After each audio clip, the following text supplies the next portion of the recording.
بسم الله الرحمن الرحيم जारी रहेगी जारी रहेगी ये अज़ा जारी रहेगी जारी रहेगी ये अज़ा जारी रहेगी ये अज़ा जारी रहेगी ये अज़ा जारी रहेगी बात तेरी करबला जारी रहेगी बात तेरी करबला जारी रहेगी बात तेरी करबला जारी रहेगी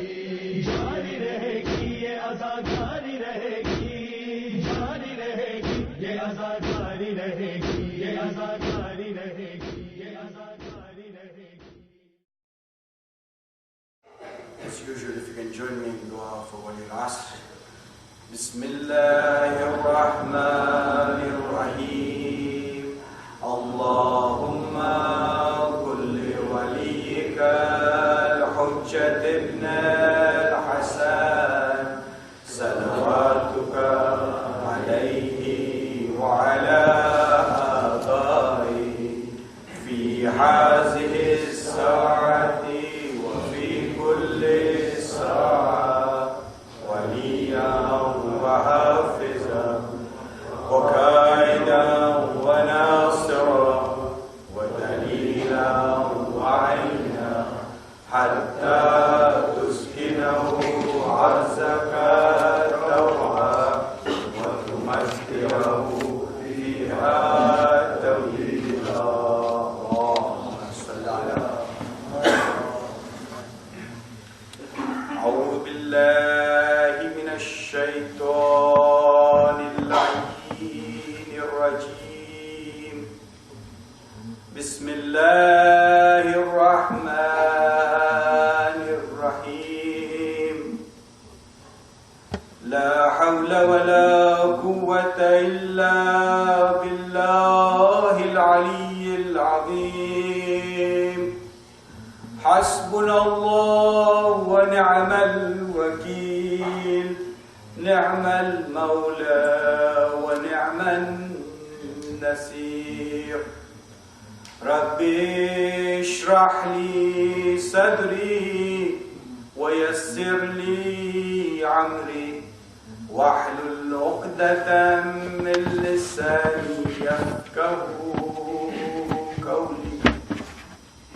الحمد لله رب العالمين. الصلاة والسلام على خير خلقه ونور عرشه صاحب طه وياسين أحمد مجتبى عبد القاسم محمد. اللهم صل على محمد وعلى آله الطيبين الطاهرين المعصومين ولعنة الله على أعدائهم أجمعين من الآن إلى قيام يوم الدين. صلى الله عليك يا أبا عبد الله. صلى الله عليك يا ابن رسول الله. روحي وجسمي وأرواح العالمين لك الفداء. يا غريب يا مظلوم يا شهيد بعرض كربلاء. ثم السلام عليكم يا أهل العضاء الحسين جميعا ورحمة الله وبركاته. قال الله تعالى في القرآن الحكيم. بسم الله الرحمن الرحيم. إن الدين عند الله الإسلام. صلوات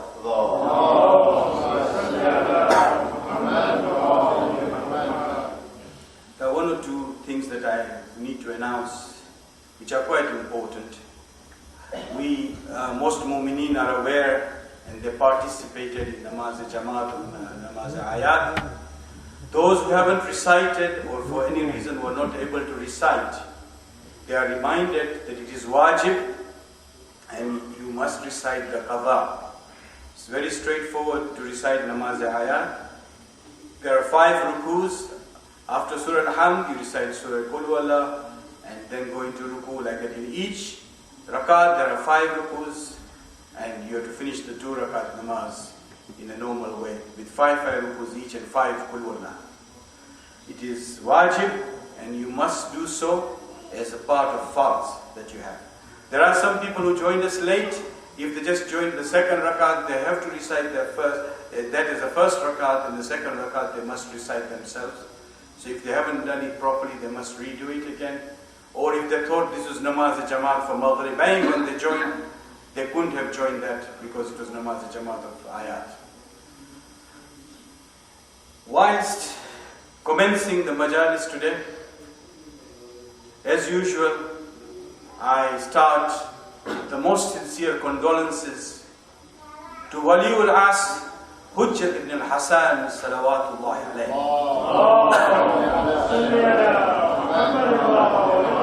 who in Ziyarat-e-Nahiya says, "O Jadda Hussain, I cry the tears of blood for you." Our living Imam listens to our condolences, and in this 4th night of Ashara Zainabiyah, the days when we remember Masai, Janab Zainab Salamullahi alayha, we send our condolences to Wali al-Asr for the martyrdom of his Jad, Mawla Hussain in Karbala. At the same time, it is our duty as Muslims to remember the pain that our Imam-e-Zamana feels about the current times, on the difficulties that the humanity and the Muslim face. Our Imam, our living Imam, feels the pain. And there is the hadith from the Holy Prophet, Hazrat Muhammad Mustafa sallallahu alaihi wasallam. Our Prophet says that Muslim Ummah is like one whole body. If the pain is felt on the finger here, every part of your body should feel it. If there is something happening in another part of the world, the fact that there was a bomb in Iraq today, the fact that number of Muslim brothers were killed, you should feel that pain in your heart, because our Imams feels the pain. And indeed, one of the most difficult things for a Muslim in this present time is the pain of Palestine. We have Muslims under oppression. We have Muslims whose houses are bulldozed. We have Muslims whose rights are usurped. We have people who live in fear. Children go out and they do not know when they will come back alive. It is a difficult situation, and indeed it is something that we have to put our eyes and our minds to. Ayatollah Sistani, the great marja of the time, issued a statement a couple of years back, and he said, words cannot expose the dimension of such barbarity that has affected the lives of young and old alike.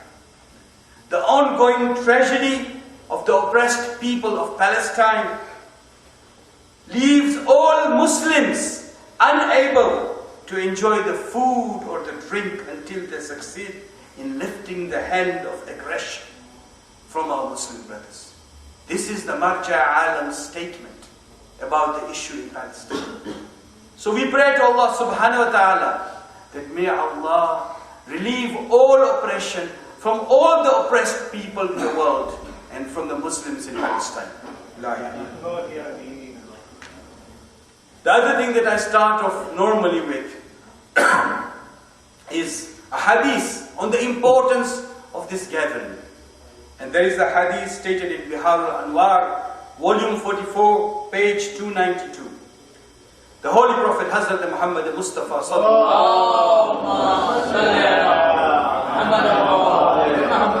says, turning to Janab Fatima Zahra, Qurratul Ain of the Holy Prophet, he turns towards Janab Fatima Zahra and says, O Fatima, on the day of judgment, you shall intercede for all the ladies, and I shall intercede for the men. Every person who has wept on the tragedy of Imam Hussein alayhi salam, and we shall take him by hand and lead him to paradise. Look at the status of Azadari that we are engaged in. The remembrance that the Holy Prophet guarantees to take you by hand if you are sincerely gathered. So important to understand the importance of Azadari. This personality of Mawla Hussein is such great. Just a couple of Urdu couplets that I want to present before continuing with my main theme today. This poet says, Kaisi azim zaat hai Mawla Hussein ki, Kaisi azim zaat hai Mawla Hussein ki, जिसके लिए रसूल के सजदों में तूल है, जिसके लिए रसूल के सजदों में तूल है।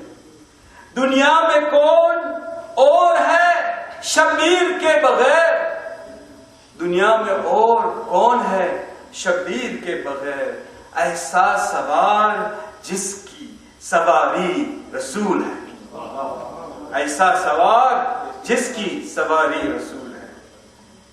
और then he goes on to say, नबी के दीन पे एहसान है इमामत का, नबी के दीन पे एहसान है इमामत का, खुदा का नाम बना में इमाम जिंदा है।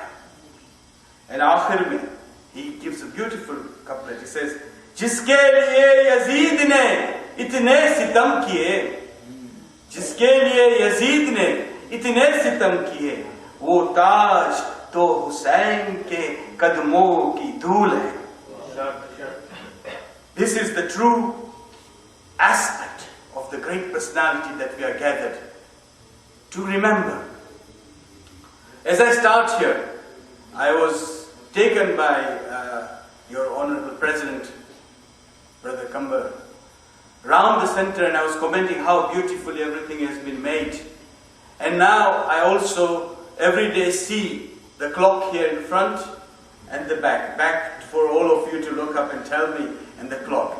And he gave me an hour every day. So I'm aware of my time. But I also wish to remind that you all have cell phones and you have your various programs or various plans that you purchase. According to my cell phone, I was underrunning every day by 10 minutes to catch up. So if I do catch up, I'm sure Brother Kamba will not mind. A couple of important comments before I move on further. Recently, we found in the press, in the international press, in the media, a news about the casket found containing the bones of Hazrat Isa, Jesus. You see, we have to keep up to date with the current news. But before I say any further, it's very clear announcement on our part, from our younger brothers. We cannot be a Muslim. And this is a specific point that we make. If you remember in the first majlis I told you about, are we going to bury our head in the sense like ostrich, or are we going to be positive about portraying Islam? And what ways there are. In England we make these sort of centers open for schools to visit. And they come by coach load. Every fortnight there is one coach load of schools from various schools coming to find out what is Islam as part of their religious education. And one statement that we make always to them, say that we cannot be Muslims if we do not believe in Jesus as prophet, Nabi Isa as prophet. I cannot be a Muslim if I do not believe in Moses as a prophet. I cannot be a Muslim if I do not believe in Abraham as a prophet. Because the system of Islam, the hidayah of Islam, the guidance of Islam started from Adam, Hazrat Adam, right down to the old prophets. And these prophets like Jesus and Moses, they brought the universal message at that time, which was updated by our holy prophet, Hazrat Muhammad Mustafa.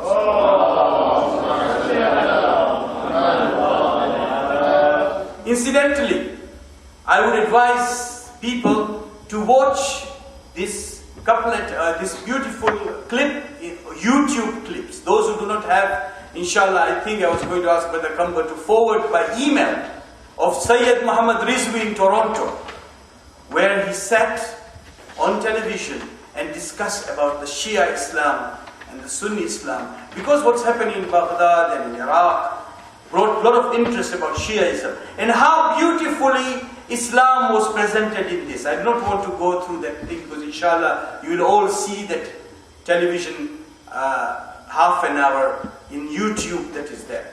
Inshallah Brother Kambal will forward it to you. But going back to this casket, you see, we have first to understand that the press has headlines. And we have to understand to read beyond the headlines. I was reading The Guardian as I was flying through here. A detailed account of what was found. Caskets have been found which have got inscriptions of Jesus. What they think are the signs of inscriptions of Jesus. And the Jewish archaeologist who found it, who has discovered this, clearly says that this casket dates to that era, but he cannot confirm that these are the bones of Jesus. First of all he says is the casket has been found dating to that era. The bones have been found.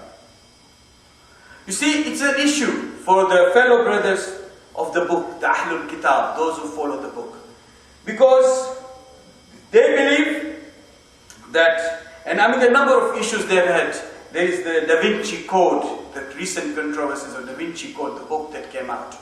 And it challenges some belief for the brethren or the fellow brothers of the book in Christianity.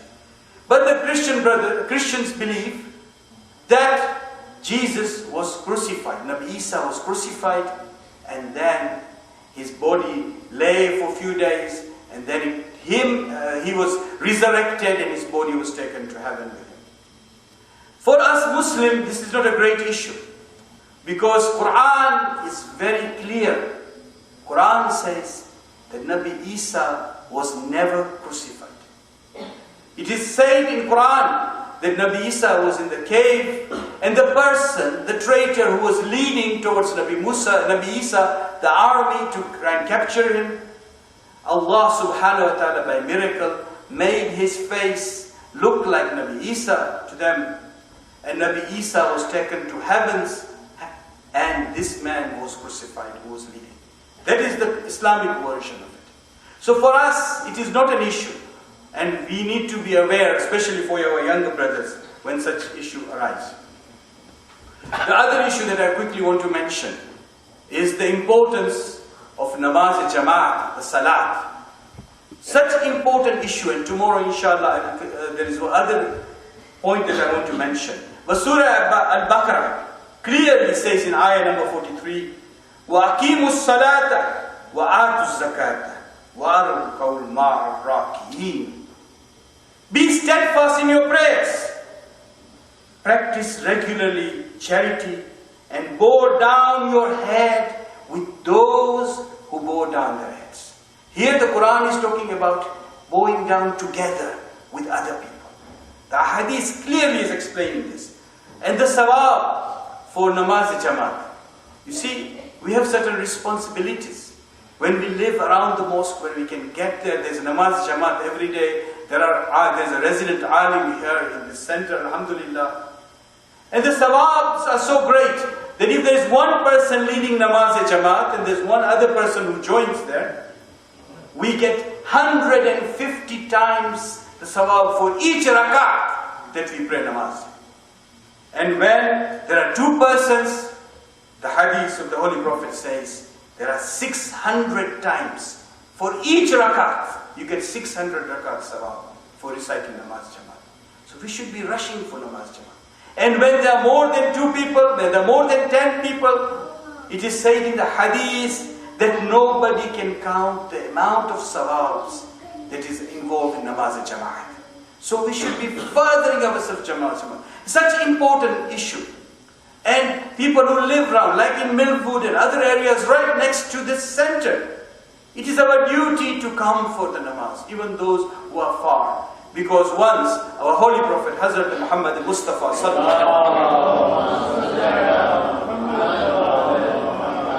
was asked in Medina by a person. A person was blind. He's an old man who was blind. And he did not attend the mosque one day. So the holy prophet asked him, why didn't you come for this yesterday or today? And you come every day. And he said, Ya Rasulullah, I'm blind, you know that I'm blind. And I need somebody to hold my hand and bring me to the mosque. Then I can come for namaz al-jama'at.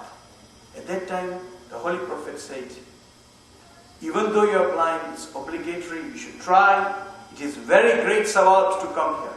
And he ordered that a rope be nailed to his house. And from his house to the mosque, there was a rope nailed round. And this old man used to hold the rope and come every day for namaz jama'at for this. How important it is for namaz jama'at that we attend. The Holy Prophet is emphasizing our duty to come for namaz jama'at whenever we can. Salawat.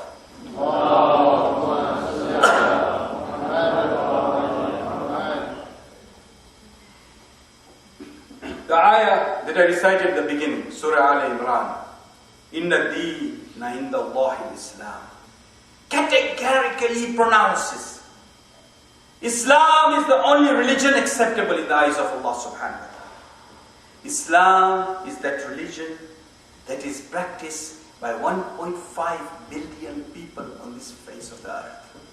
Out of the 6.3 million, nearly 1 in 4 is a Muslim. And Guinness Book of Record says, as I said on the first night, that this is the fastest growing religion in the world. Because it is the religion of fitrah. It's the religion of nature. It is the religion where people can come and rest. Their souls are at peace when they follow this religion. Islam is the religion of peace and tranquility for mankind. And when man finds that peace, he will realize that this was the true message. And when man is in peace with himself, he'll be in peace with the environment, peace with the fellow human beings, peace with everything around him. That is the message of Islam. And Islam has come to elevate us, human beings, so that we can reach our highest potential. We are the ashraful makhluqat, the highest form of creation from Allah subhanahu wa ta'ala. And yet, Quran says, we drop ourselves when we go towards our carnal desires. But we become worse than animals when we become immersed in materialism, away from the true purity of the soul.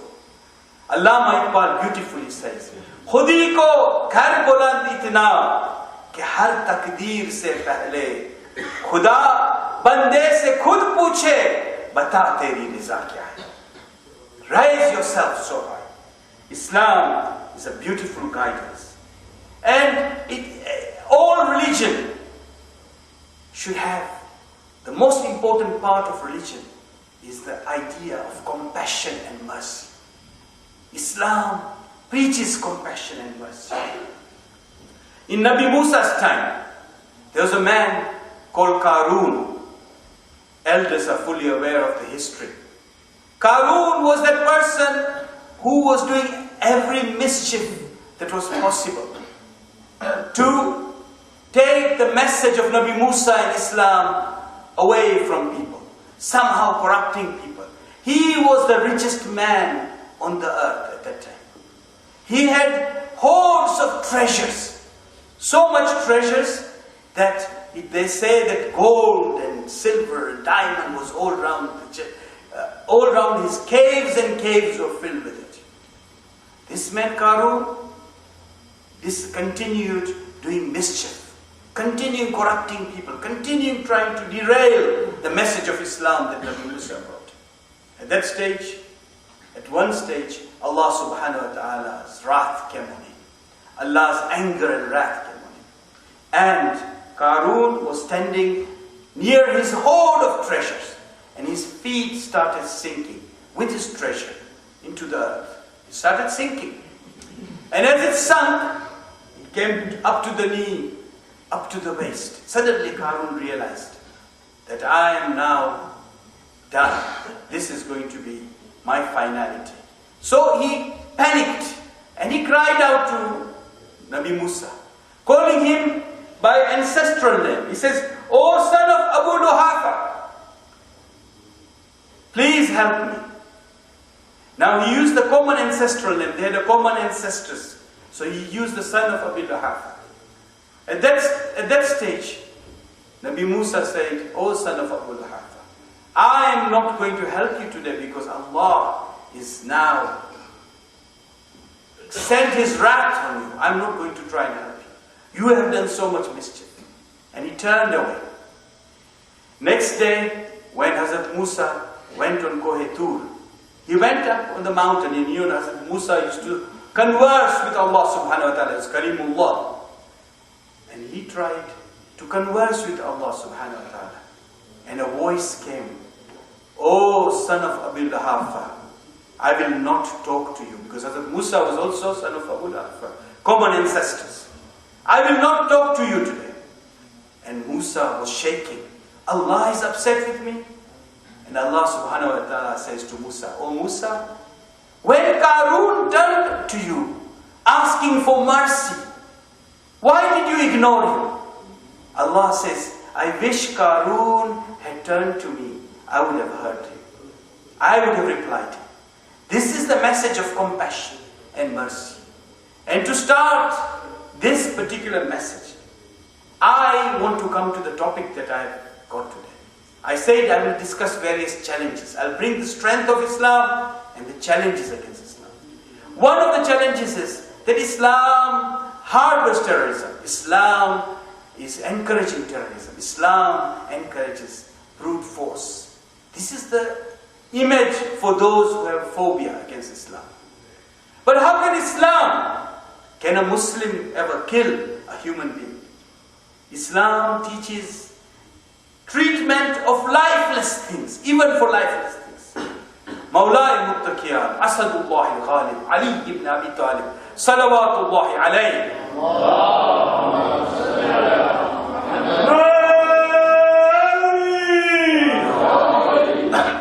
Says, beautiful kalam, kalamul imam, imamul kalam. These are the highest form of words. He says, beware of qayamat. You will be asked, beware of the day of judgment. You will be asked of the rights, even the rights of the land and the trees. Use of the tree and vegetation is permitted, but not to be crushed in vain, as these things do tasbih of Allah subhanahu wa ta'ala. This is why when we bury a person, we take a branch of a tree on the side of the grave, because these are creations of Allah subhanahu wa ta'ala, and they do tasbih. And when Mawla was in Zahir Khilafat, he had instructions. He had his collectors of homes and zakat. They used to go to various villages and towns, and they used to bring cattle with them as zakat for the Baytul Mal to be distributed to the poor. And Imam used to give special instructions to his collector. He used to say, if there are two routes by which you can come back here, one is green and one is dry. Even if the green route is longer, use that route, because the animals should not suffer when you bring them here. When you are thirsty, drink the milk that the animal gives you, but leave enough for the child, or for the little animals, the baby animals that are coming with the animals that are being brought here. And if the animal is ill, delay the journey. Do not drag it. If there's a thorn in the foot of an animal, do not drag him. Stop and remove the thorn. This is the mercy that Islam is teaching. Holy Prophet Hazrat Muhammad Mustafa sallallahu alayhi wa sallam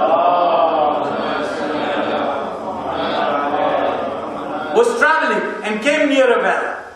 And at that well, there was an old dog whose tongue was coming out with thirst. And one of his ashab saw this and immediately rushed to the well, took the water from the bucket and gave the drop of water to the thirsty dog that was dying of thirst. At that stage, the Holy Prophet said, "O my ashab, O my follower, all your sins up to this day today are forgiven because of your mercy." This is the message of Islam. Mercy to a dog given. This is the message that we're talking about. And I had a beautiful example.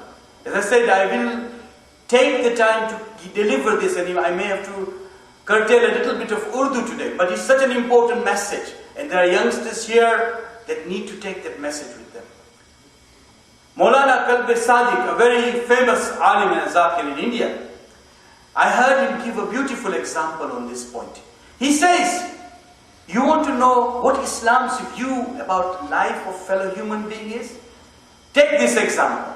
He says, imagine in a village in India or Pakistan, there's a man who is leaving after his life savings to go for Hajj. So in his pocket, he's got his passport and the tickets of Hajj. But he's not left the town yet, the last day. So he's also wants to finish mustahab roza or fast. He's got not mustahab but a wajib fast. Because he did a nazar that if I can go to Hajj, I will fast. So he wants to finish his fast before he leaves the town. So he's in the town, near the little village, there's a river flowing, and he is in the state of fasting. He's fasting, he's got the tickets in his pocket. He says, that time is a Zohar Asr time, and he starts reciting the namaz, wajib namaz. There are 3 wajibs he's involved in. His trip to Hajj, first time, he's involved in fasting, nazar, which is wajib, and he is now saying salat. At that time, in that river, nearby the river, suddenly he hears the voice. He's in the middle of the namaz. He hears a voice. Hi Ram, I'm dying, I'm drowning. Somebody calling out Ram, a Hindu. And he says, I'm dying, save me. He says, go to any mujtahid, any marja, and ask him, what should that man do? He jumps into the river, his tickets are washed away, his Hajj is gone. He jumps into the river while fasting, he dives in, he's gone completely into the water, his fasting is gone. He's broken the namaz to join him. But the marja will say, no, you saved the life of a fellow human being. This is the pehlu of ibadat that we're talking about. Islam, the message of peace. How can then we accept when we find a group of people who wear the banner of Islam but do everything that is un-Islamic? They go and terrorize people. They go and bomb people. We had events in London where the whole tube line system, the metro system, was bombed by people. Terrorists. In the name of Islam, they say they are Muslims. This is the guidance of Islam. Where is Islam for them? We found how they, in September 2001, killed thousands of people in the Twin Towers. Whoever did it, is that Islam? That cannot be Islam. Because Islam does not encourage terrorism. Islam is very clear. In Quran, there is an ayah. فَكَانَمَا قَتَلَ النَّاسُ جَمِيعًا. If you kill one human being, you have killed the whole mankind. Very clear and categorical ayah. How can we accept that this is Islam? These people are following Islam. But yes, as a result of it, there has been tremendous Islamophobia. People use the name Islam and they tarnish the name of Islam. The media and the press use it very lightly that the Muslims are doing. These are not Muslims that are doing it. Because if they're Muslims, they will be following the rules of Islam.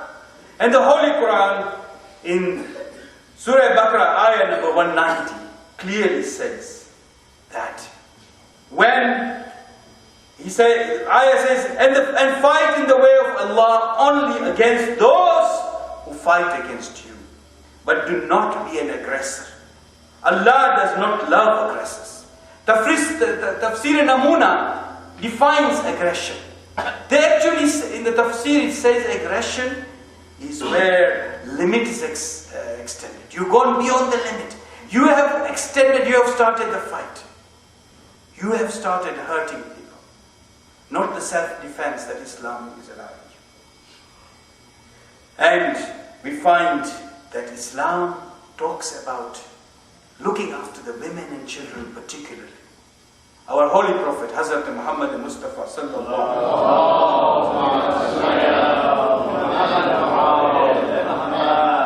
in a hadith narrated by Ibn Kathir, says in one of the battles, the Holy Prophet, after the battle, and I'll talk about the battles now because Islam is tarnished over a lot of battles. I'll come and give you statistics at the end.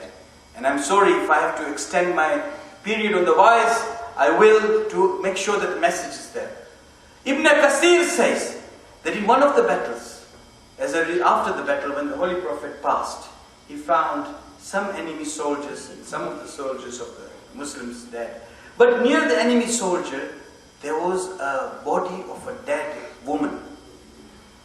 And the Holy Prophet, Rahmatul lil Alameen, who was a message of mercy to mankind, his face changed red with anger. And he turned to the Muslim army. He said, how can it be possible that a Muslim army was involved and a woman here dies with this enemy? Even though if she was just aiding or giving them supplies, how could you kill a woman there?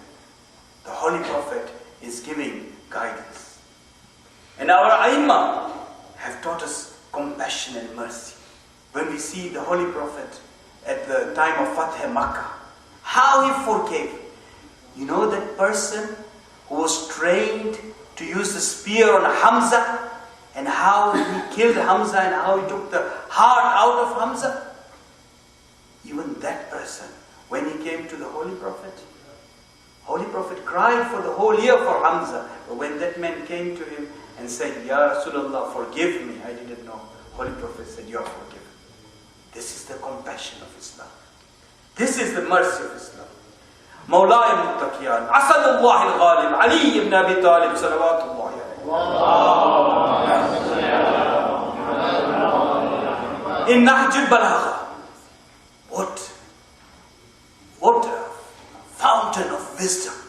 What great accumulation of wisdom for mankind.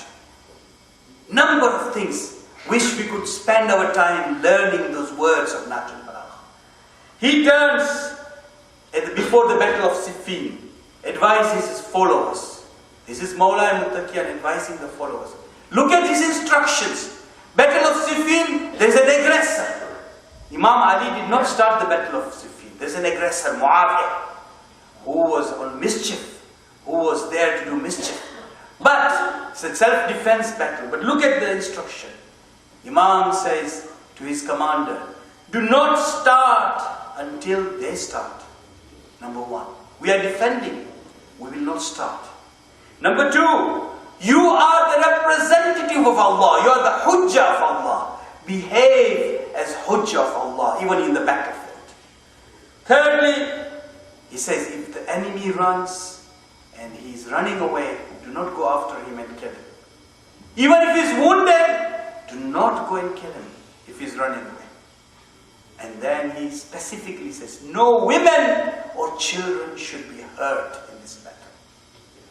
These are the instructions. And in battle of Siffin we saw how Muawiyah stopped the water. He got to the river, Euphrates first, and stopped the water. But when Imam Ali recaptured the bank of river Euphrates, the soldiers of Imam Ali said, Ya Ali, let us stop the water now there. The battle will be finished soon.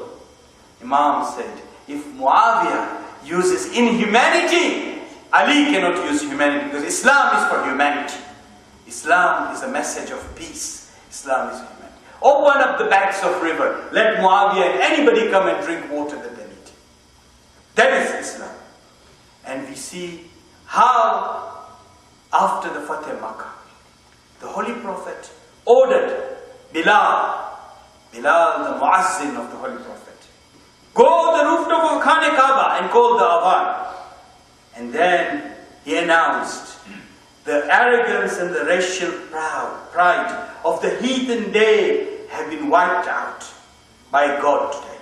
All human beings are descendants of Adam, and Adam was made of clay. Holy Prophet is showing the equality of human beings. And then he says, O human beings, we have indeed created you of male and female, made you into nations and tribes, so that you may know each other. Surely the most honorable with Allah is the one who is Allah conscious, one who has got taqwa. And then he turns to the people of Quraysh. Remember, the whole Makkah has been captured. The army of Islam is victorious. At that stage, he turns to the Quraysh and he says, "Oh people of Quraysh, how do you think I will treat you today? What are your expectations? How will I deal with you?" And the Quraysh turn and say, "We think, well, you are a noble person of a noble family and you will treat us well." And look at what the Holy Prophet replies. With a radiant smile and the spirit of magnanimity, he turns to the people and says, "I'll speak to you as Joseph spoke to his brother." Remember, Yusuf was put in the well and how he forgave his brothers? He says, "I forgive you." This is the Holy Prophet. There is no reproach against you. And he says, وَأَنْتُمْ الطُّلَقَاء, go, you are free today. Instantly, Makkah became vibrant with Islam. Everybody started accepting Islam. Islam was not spread by sword. Islam became vibrant. This is why Muslims get hurt when Pope, a personality in Christian world, makes a statement quoting some writer that Islam was spread by sword. Islam was not spread by sword. There are statistics I brought today. Jang-e-Badr, each and every battle fought by the Holy Prophet, where he was the defensive battles. Jang-e-Badr, 70 enemies were killed. There were 950 enemy force that came to fight Jang-e-Badr. 70 were killed. Muslim force had only 313 people. 14 Muslims were killed. This is a victorious battle. The rest of them were all left. Only 70 were killed. Over 22 enemy were killed out of 3,000. Khandaq 8 enemies. And in Khaybar 93 out of the 20,000. This is a victorious battle of Islam. Islam got victory in Khaybar.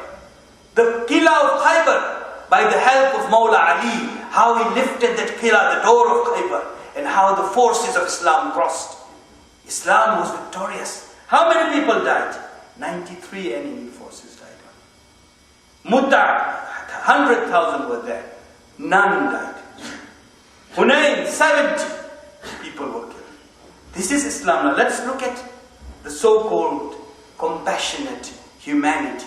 Look at the statistic I gave you now. Let's look at the First World War. 8.5 million people perished in the First World War. Let us look at the Second World War. 71 million people perished in the Second World War. Statistics for you. Let us look at the Gulf War. 150,000 people killed with all those bombs that were thrown into Gulf. Let us look at Vietnam War. 1 million people killed. Bosnian War. 300,000 killed. Soviet aggression against Afghanistan. 2 million people killed. And Iraq, the tally is still going on. Already 2 million plus are killed. Is this Islam encouraging terrorism? Where is the message of peace? And our Mawla, Shaheed Hussain, Shaheed Karbala, when he was falling from the horse, as he was falling in Karbala, these are the things that sometimes in Masahib we don't get chance to read. But as he was falling down from the horse, he was injured, he was cut apart by swords. And he was falling. As he was falling, he turned to the enemy force. And he said to them, "O forces of Yazid, O the soldiers of Yazid, if you cannot be a good Muslim, be a decent human being and do not go and attack the tents and the women and the children." That is Mawla Hussain telling us. How can we be people who encourage terrorism? And when we see this, we feel that there are a number of issues. Time has run out and I really wanted to cover a number of other issues that I could. But I will leave those today, maybe for some other day. If the message is clear, look at Karbala, the whole history of Karbala. Medina, the Holy Prophet, our Imam, as he leaves Medina, what happened? Walid's palace, you have heard it in Muharram. He's called into Walid's palace. 18 Bani Hashim are outside with a sword there. And when Marwan says to Walid, "Let us finish the job of Hussein now. Either he does bayat now or we kill him." At that stage, Imam Hussein, when he raises the voice and these Bani Hashim come in, Hazrat Abbas, Hazrat Ali Akbar, they come with the sword. What does Imam say to them? He says, "We Bani Hashim do not start a battle." How this Karbala, how the message of Karbala was there to teach us what Islam is. How this message of Karbala came to teach us Islam. Allahumma salli ala Muhammadin wa ali Muhammad. Karbala والوں نے کیا خوب انداز سے، آج کی اردو کی مجلس تھوڑی کم ہوگی کیونکہ ایک بہت اہم مضمون میں نے پورا کرنا تھا اور کوشش کیا، لیکن چند الفاظ مومنین کے استفادے کے لیے. کربلا والوں نے کیا خوب انداز میں اسلام کو زندہ کیا، اسلام کو نئی حیات دی. اور کربلا کی کیا عظمت ہے، کیا عظمت ہے. ایک شاعر کیا خوب انداز سے کہتا ہے، شاعر کہتا ہے، قبر میں بھی ساتھ لے جاؤں گا مٹی تیری، قبر میں بھی ساتھ لے جاؤں گا مٹی تیری، تو ہی وجہ حیات جاویدان ہے کربلا، تو ہی وجہ حیات جاویدان ہے کربلا. عشق ہو دل میں اگر پھر فاصلے کا کیا ذکر، عشق ہو دل میں اگر پھر فاصلے کا ذکر کیوں، مجلس شبیر میں آؤ یہاں ہے کربلا، مجلس شبیر میں آؤ یہاں ہے کربلا. خلد میں سیدھے چلے جاؤ یہ ممکن ہی نہیں، خلد میں سیدھے ہی چلے جاؤ یہ ممکن ہی نہیں، جان لے اچھی طرح سے درمیان ہے کربلا. اور کیا سامان بخشش چاہیے تجھ کو اے عزادار، کیا سامان بخشش چاہیے تجھ کو اے عزادار، دل میں عشق پنجتن زباں پر ہے کربلا، زباں پر ہے کربلا. اسلام کا پہلو جو مولا علی نے ہم کو سمجھایا، عبودیت کا پہلو کیا خوب انداز سے ہمارے ائمہ نے ہم کو سکھایا. پچھلے دن میں نے امام زین العابدین کے قصے سے وہ اسلام کا پہلو کو سمجھایا. اور انسان بھٹک بھٹک کے کدھر اور سے یہ پہلو کی تلاش میں رہتا ہے. ایک صوفی شاعر نے ایک قصہ لکھا. اس نے کیا قصہ لکھا کہ ایک دن ایک عابد تھا اور جنگل کے اندر عبادت کر رہا تھا، عبادت میں مشغول تھا، اور اچانک وہ عبادت کر رہا تھا تو اسی جنگل میں مجنو آ گئے اور مجنو اپنے لیلا کی محبت میں ادھر ٹہل رہا تھا، آگے پیچھے جاتا تھا۔ عابد اپنی عبادت میں مشغول ہے لیکن مجنو آگے پیچھے جا رہا ہے۔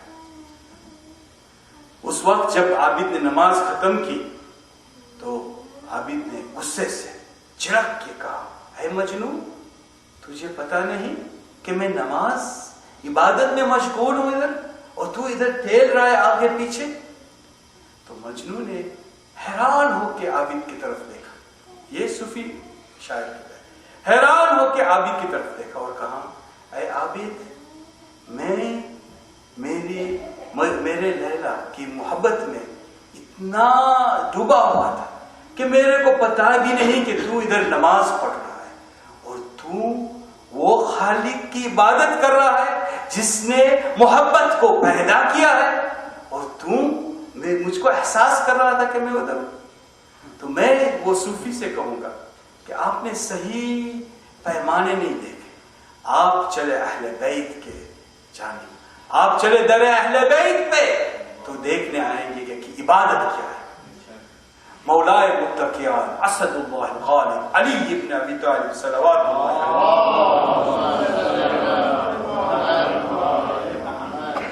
کی جو عبادت کی منزل ہے، انشاءاللہ اور دن میں بھی اس کی اور پہلو پیش کروں گا، لیکن آج ایک چھوٹا سا واقعہ۔ ایک دن مولا جنگ میں اس کے پیر میں ایک تیر پیوست ہو گیا اور مولا کو بہت درد ہوتا تھا جب وہ تیر کو کھینچا جا رہا تھا۔ رسول پاک اپنے پیارے ولی کا دکھ نہیں دیکھ سکتے تھے، کہا، اے میرے اصحاب، علی کے پاؤں کو بھی نہ چھیڑو، علی کے پیر سے یہ تیر کو نہ نکالو۔ بس تھوڑا وقت ہوا، مولا سجدہ شکر میں چلے گئے۔ شکر للہ، الحمدللہ، شکر للہ۔ ابھی مولا مشغول عبادت میں، رسول پاک نے کہا، جاؤ ابھی علی کے پیر سے یہ تیر کو نکالو۔ اللہ اکبر، تیر بھی نکلا، لیکن مولا کو اتنا بھی احساس نہیں ہوا کہ تیر نکلا۔ یہ عبادت ہے۔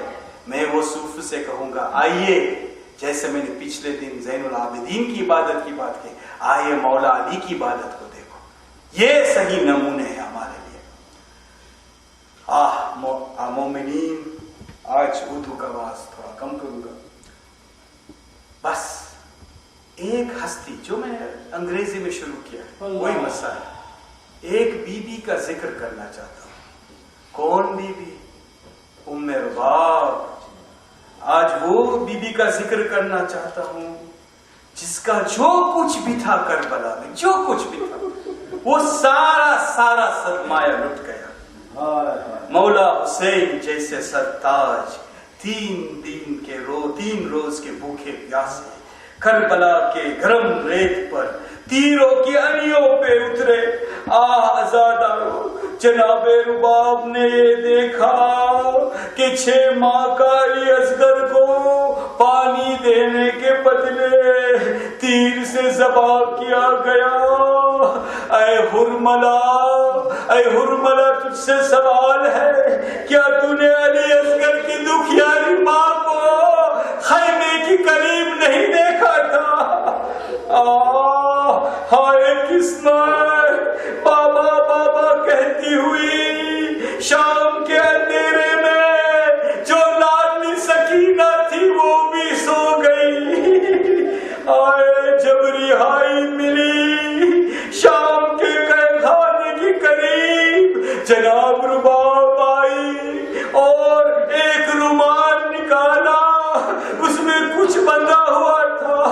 جناب رباب نے رومال کھول کر سکینہ کے قبر پر وہ چھوٹے گوشوارے رکھے جو سکینہ کے کانوں سے چمڑ کھینچے تھے، اور کہا، بیٹی سکینہ، یہ گوشوارے میں ماں مدینے میں مجھے لے جا کر کیا کروں گی؟ جب اسیران کربلا